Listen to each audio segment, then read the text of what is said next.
Alright, let's start another video. Apologies for the late filming, but we had a lot we were doing today for our vacation.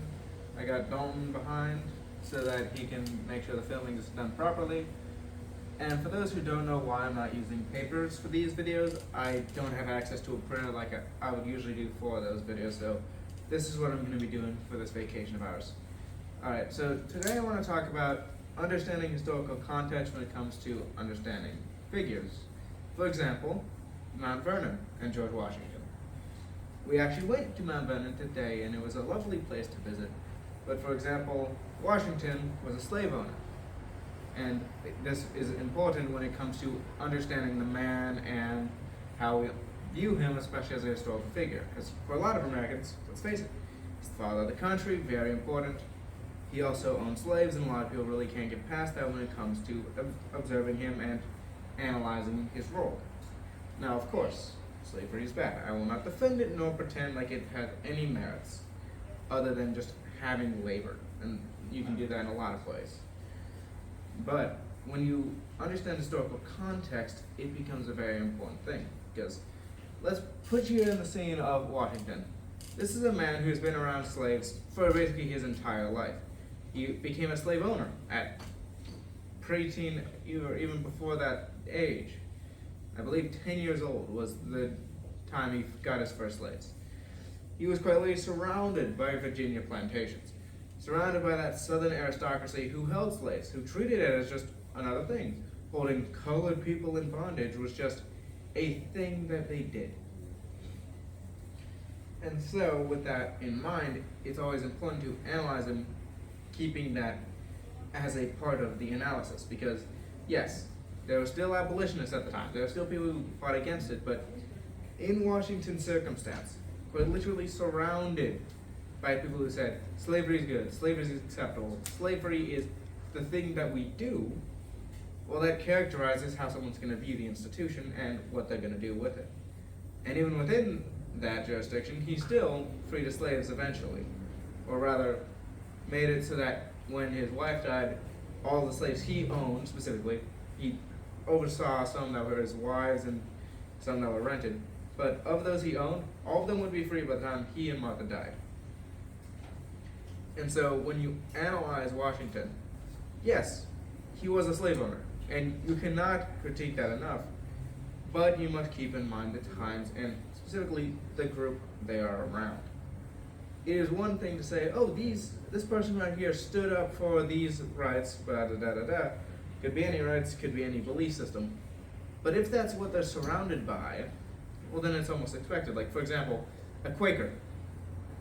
You wouldn't exactly expect a Quaker to not support abolitionism during this time because, well, that's what the Quakers believed in. It was a common thing.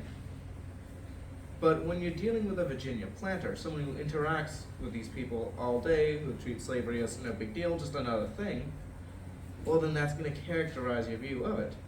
And we do see that as Washington gets to know other peoples, he starts to reconsider his exact position on the matter.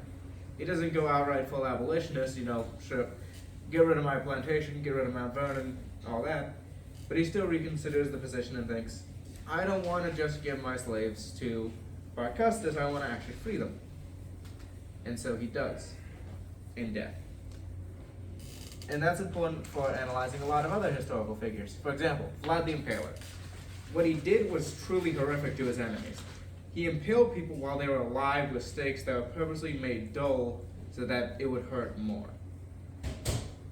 And I cannot take away from that. If you have moral condemnations, you're all welcome to say it. But in that period, the 1400s, crimes everywhere were punished severely. There was no soft on crime situation.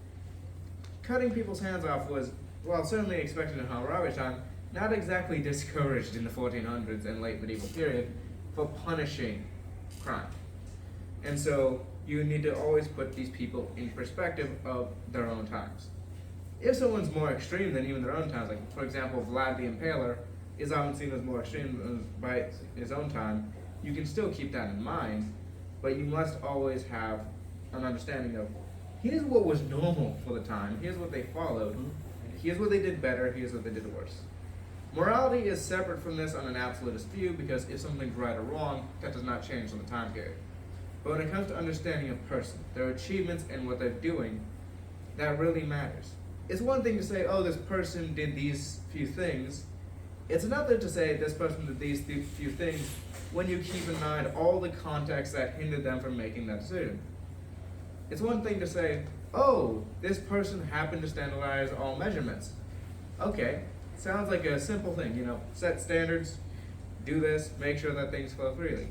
When you realize how much bureaucracy is involved in that, especially with, for example, a feudal state with a bunch of different competing lords, that suddenly changes the impressiveness of it. To give another example, the metric system. Just having any level of universal standardization for measurements is insane when you think about it, because you're talking about a whole bunch of kingdoms, a whole bunch of republics, a bunch of people who hated each other adopting the same measurements. You wouldn't just do that normally. There's a reason the imperial system stuck around for so long in the United Kingdom. It's because, well, that was their system that they developed. Why would they trust the French measuring system, or the German, or the Dutch?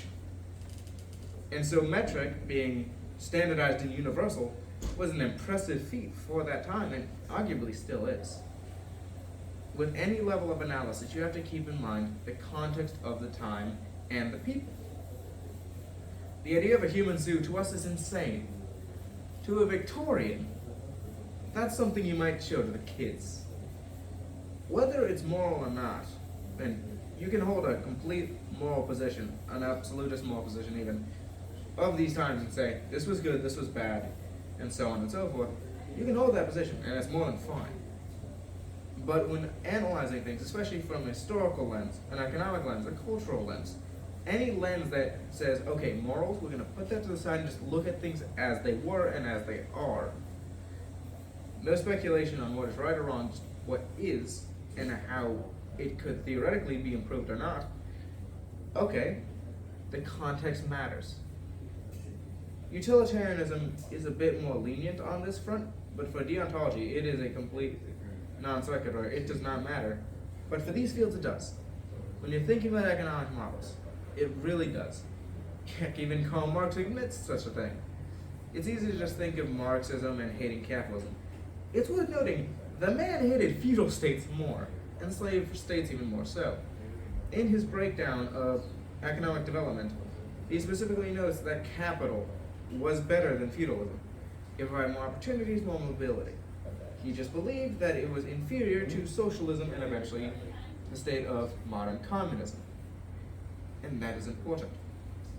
When you're analyzing economics, you always have to keep that in mind. What was the system that came before? How was it regulated? How did it function within the concept of geopolitics? What's the current system? And what future system may or may not be implemented if you want to look into the future. For history, same thing. What are the practices that the people are doing now? Who's in charge? What do they believe? What is the general mood of the time? And how is that impacting what's going on now? How is the past playing on this? And what do you think the future will hold given this? Or if something changed, how would that affect the future? Understanding culture, same deal. With all of these, context is massively important. So, for example, when analyzing George Washington, you can say, yeah, dude was slave owner. Bad. Horrible things should not have been done. But he was still the father of his country. He was still a man who led the Revolutionary Army, the Continental Army specifically his name, to victory in the United States Revolution for independence against Great Britain. He did all that. He also was our first president, led to much of the precedents that the president and the executive branch as a whole now follow, including the cabinet, and oversaw a lot of our early westward expansion, getting the footwork started for what would later become the March West, which would allow us to acquire a lot of territories that a lot of Americans now live in, for example, the entire West Coast. He set the groundwork for a lot of that. Does that take away from him being a slave owner? No. But it should be acknowledged within that context, and the fact that, let's say hypothetically, Washington took a pure moral principled stance. Right? All my slaves are freed immediately. One, Washington was not always in the best financial circumstances, that's just reality. Still wealthy, especially in terms of land, but Washington was not the wealthiest planter by any means. So let's say he frees all his slaves, okay? Now he has to hire laborers. already poor financial situations, like even worse, especially if he's dealing with a harvest season. And he can't even free all those slaves, because remember, some of them were owned by his wife's estate, which she couldn't even touch because she wasn't a man, because of how estates worked. And so, Washington could very well end up a pauper.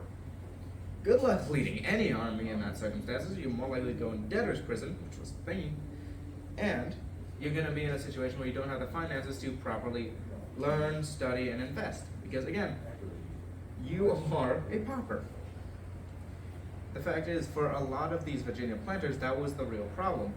If they freed all their slaves, took the pure moral stance, they would often have economic troubles because they weren't planning for abolition. For such a thing, you would need a few years' good of savings to properly plan the manumission and transition away from slavery. And so, they just kept the system going. Jefferson was very much in the same boat. The idea of slavery to him was cruel, but he still practiced it because of the economic benefits he'd reap and the worries he would have economically if he stopped. That's just how it is. And so we need to always keep that in mind when thinking of these cultural figures. Some people have horrible beliefs because that was, at the time, what they believed. For example, the origin of the boarding schools was brought to face by a man who said, European ideas are superior to Indian ones. The American Indians are inferior culturally to the white Americans. That was his belief. And his proposal was the boarding schools. It's horrible on its face. But when you compare it to the other option, which was being pushed before him, of straight up killing every Native American that he could, basically saying all American Indians need to die, well then you can see why the boarding schools were seen as the more humane solution. Everything exists within its context. You can take morals out of context and still have them work because they're basically just abstract principles. That is their entire function. Greater good, ensuring that we follow our principles, the deontological conclusions, and so on and so forth. They can be taken out of context. History cannot. Economics cannot. The cultures and psychologies of people cannot. Because they are informed by both context and inheritance. If you are a country who was ruled by the Roman Empire at one point, you're going to have the side effect of Roman roads, of their infrastructure, their planning, the surveys, etc., their maps. You inherit that. You also inherit the attitudes of the people at the time and adapt over time to what you are now. Things do not exist in a vacuum. Not with history, not with economics, not with culture, society, or anything else. They continue. And so when analyzing, you must always factor that in. Thank you for watching. I hope you have a good one.